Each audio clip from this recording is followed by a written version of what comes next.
విశ్వఖ్యాత నట సార్వభౌమ నటరత్న పద్మశ్రీ డాక్టర్ నందమూరి తారక రామారావు గారు తెలుగుదేశం పార్టీ వ్యవస్థాపకులు. ఆయన 101వ ఈ జయంతిని పురస్కరించుకొని మరి ఇక్కడ అందరూ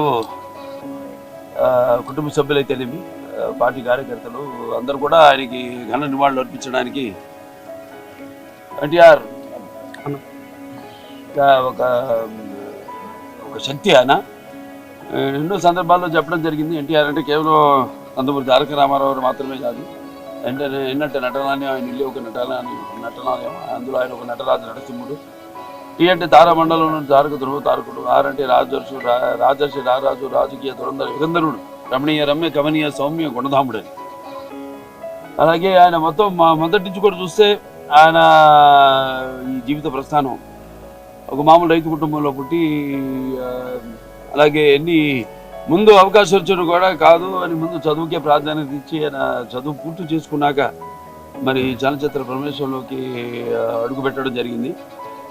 అదే ఇక ఆయన చలనచిత్ర రంగంలో ఆయన ప్రస్థానం గురించి వేరే చెప్పనవసరం లేదు.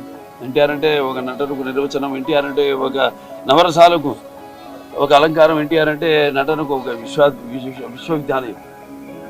తర్వాత ఆయన ఈ రాజకీయ రంగ చలనచిత్ర పరిశ్రమలో మకుటలేని మహారాజుగా ఉన్నప్పుడే ఆయన ఈ చలనచిత్ర పరిశ్రమ నుంచి నిష్క్రమించి ఇటు రాజకీయ రంగ ప్రస్థానం చేయడం జరిగింది.